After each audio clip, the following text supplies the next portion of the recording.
go ahead and start. Okay. All right, thank you, everyone.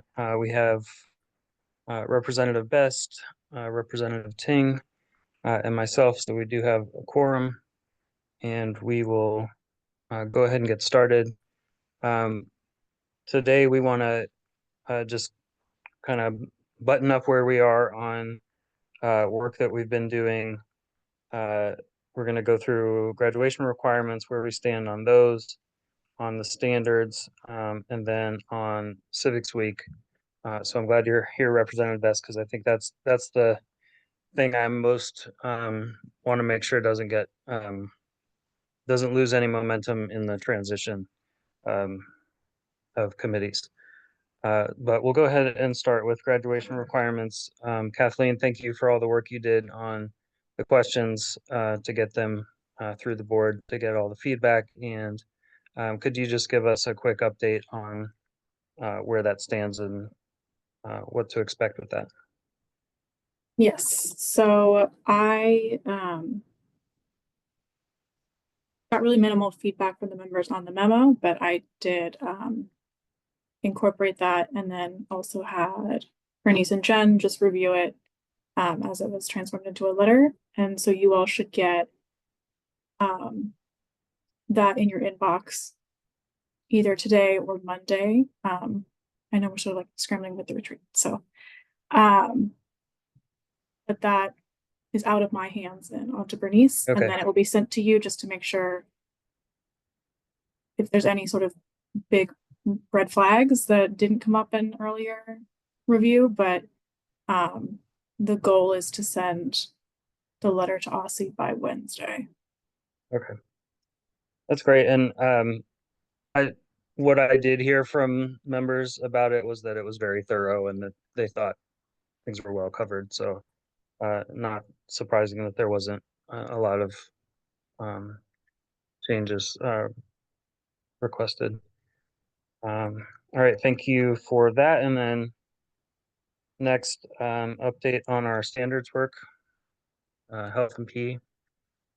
Yes. So OSSI had initially wanted to start doing public comment. I think it was like last Monday, but they, after reviewing it, decided to take it back and do a little bit more revision. And so they are not out for public comment now. Okay. That is not going to affect our panel because that's still going to be useful information when OSSI does share the draft probably later this year, but we don't have a specific timeline for when that will get the draft of the new standards. And then the work that you've done on a survey for outreach, where does that Yes. stand?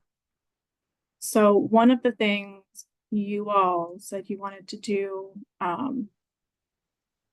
in terms of outreach and engagement was to survey students, and to hear about their, not specifically a reaction to a draft, because that can be super overwhelming and it's like almost 200 pages together, the two Yeah. standards, but more so to hear about what do you think was really important to you in your health class, in your PE class, what maybe didn't work that you feel like needed to be updated or changed. Because I know there's a lot of things that maybe shift in the way that we talk about things, or like new products, or all sorts of things happen since even 2016, 2017. And then also getting some clarity on what schools are saying around graduation requirements. So we heard that at some schools, the health and PE graduation requirement is you can just kind of take 1.5 credits of whatever, but I think the intention is for it to be some of that is PE and some of that is health. And so just there's a couple multiple choice questions to get an idea of what schools are telling students around those requirements. And I think one question that I had for you all, well, I guess the two questions I have for you all. One is, does that sound like the kind of information you were wanting to get out of the survey?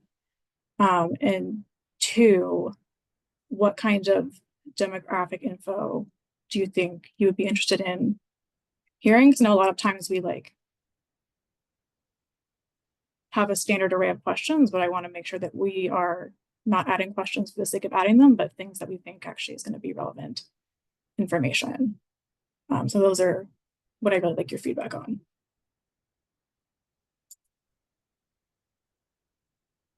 I can go ahead and start, and I think we do typically want to make sure we're getting uh, citywide representation in our sample. So if they do indicate the ward that they live in, and I think it would be helpful to know sector representation in the sample as well. So I think those Yeah, are so the the one top. questions that I have right now is ward of residence, just what school it is, so we can, because a lot of students don't live in the ward that they go to school in. And that also kind of helps us know is like, is this an LEA thing? Is it individual schools have different messaging? And then one other that is, oh, the grade. Yeah. I don't have anything to add outside of that. Okay. I mean, I guess some questions for PE could be like, how does PE, how, like, for, sorry, different schools have different access to different resources. So like, is Mhm. there an ability for school A to connect with school B to use their like gym or whatever? Or like, how are they compensating for lack of resources in that way? And also, if there's any, there should probably be at least a few special education questions related to like, are there exceptions? Is there communication between the people who coordinate disability assistance and PE? So this survey that I'm talking about is more geared towards students, but I think we can, like, if a student has a disability, what kind of accommodations are you getting for gym? Like, is that sufficient? Yeah. And then I think about like access to space, we can definitely frame it like, do you feel like you have the space to do all these activities you're supposed to be doing in gym? Or like, do you have to share? Do you go to a park? Like, what is your school doing? So I think we can definitely build those two. Also, like, do you feel that what you're learning in your PE/health is like engaging and relevant? Like, I'd rather learn how periods work than how dodgeball works, personally. You should definitely be learning about both based on the standards, but that's kind of what we're trying to hear. Like, is that Yeah. happening or is it not? No, we've had questions about equity in space, so like that would help, and also questions about safety and outdoor, if students feel safe in their outdoor recreation spaces. But I know we don't want surveys to get so long that students won't finish them.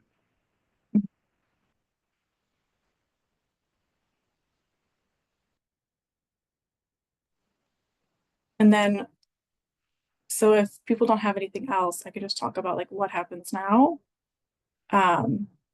So we have been, well, Darren was talking because the student engagement committee was also working on a survey about how when we're working with students, we really should be doing IRB approval for surveys. So we're going to work with the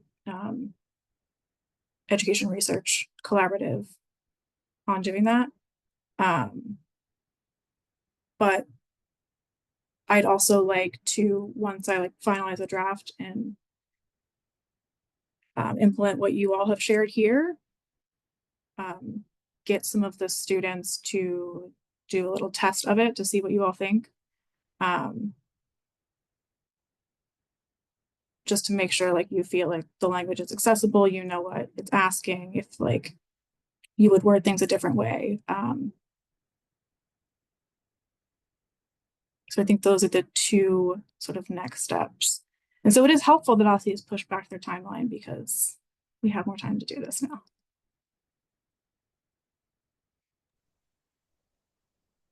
Yeah, I'd love to see what the survey looks like, especially from a student perspective, and I can share it with some of my classmates as well if you want.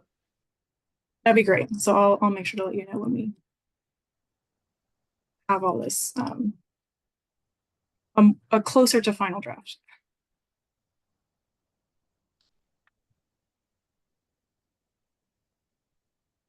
Right, is that good for now for the standards, Kathleen? Yes, I think so. Unless there's any questions about any of these things. Um, I did look at what you have so far, and it looked good to me. And I think that's the right approach of like not having it tied to students having looked at the actual standards. And I think it does that well. So it also means that our timeline doesn't have to sync up with the release of the standards. So I think that's good. I'm not sure what to expect in terms of like how long it might take to get the IRB approval. Yeah. They But- said we had sort of like an informal conversation with Dara about, or Darren and Dara did. And she hasn't looked at it, but based on kind of the description, it seemed like it wasn't a ton of like sensitive information that students would be sharing. So it would be an easier process than maybe the safety survey, where students might be sharing something like more sensitive. But we are definitely gonna Darren's out of office right now, but next week it's on my list to kind of get a clear picture of how that process works. All right, thank you. And our last item is Civics Week, and I understand, Representative Best, that you've gotten a little bit of traction with DCPS and the League of Women Voters. So if you would just update us on where things are and how we can support. And I don't know how this will, shake out in a new committee formation. But either let's make sure that it has a home if it needs a home, or if it doesn't, that it still has the support that it needs to move forward. Yeah, I agree with you, and that's definitely something we can discuss during the retreat. So thanks for bringing that up and making sure it doesn't get lost. Yeah, so we are seeing some traction. Vice President Williams introduced me to a few people from the League of Women Voters as well as DCPS. I have meetings with well, he introduced me to Tiffany Patterson and Raymond Hamilton from DCPS, as well as, once again, the League of Women Voters. I also set up a meeting with Abe Clayman from DCPS as well. So I'm meeting with Abe on the 3rd to kind of view this from a macro level, to see if this is something that DCPS would, be aligned with and in favor of. And then meetings with Patterson and Hamilton on the 20th to kind of get like a boots on the ground feel, as well as like feasibility, if this is something that's feasible, and like how we can align it to curriculum if it's a decision that we decide to go into. Hopefully this is the very first of many conversations with these groups. And once again, the goal is to see if we can get them on board to help out with curriculum development as well as implementation. And so I should have more information on that once we meet. Once again, I have a meeting with Abe on the 3rd. That should give me a good understanding if this is something that DCPS would also be aligned with. And then by the 20th, so basically by the end of this month, I should have a really good understanding of where we are on this project. All right, If thanks you- for the update. And go ahead, Representative Ting. Thank you so much for like taking leadership and doing all this stuff for the Civics Week. It seems really exciting. Yeah, I think it's exciting. I definitely think it's exciting. And once again, I want to give Representative Williams, or Vice President Williams, significant shout out for connecting me with, some of these people. So I think it's very important that, if we have these connects and contacts, that we leverage them, especially when it could help us move a project forward. So I'm excited for it as well. Do you all have anything that you want me to make sure that I cover in this meeting with them?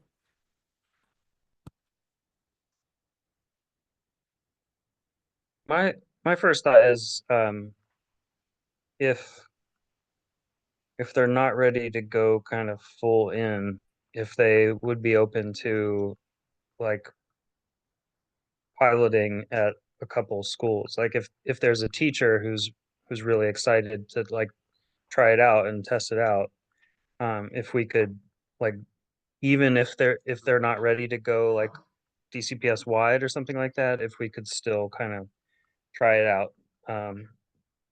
Not that that should be like your first goal, but just maybe keep that in the back of your mind if that would be a possibility. That's a good point. And that's also something that I can think about as I reach out to our charter partners as well. Because, obviously, if there are, some people can help us with curriculum over there as well, then plus DCPS, then we can like put all of those things together and people will have larger, I guess, activities to choose from. But definitely thinking about how we can pilot this would be a good idea. So thank you for that.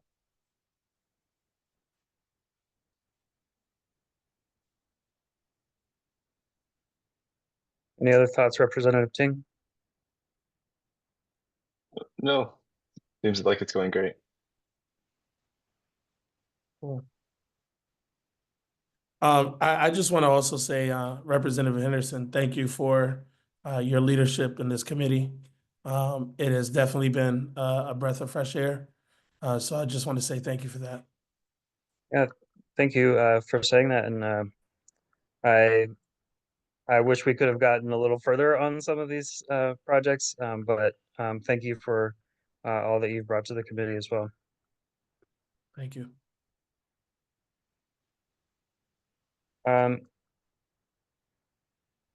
Our last item is just new business. Is there any new business? I guess it's not a great time to have new business for a committee that is ending.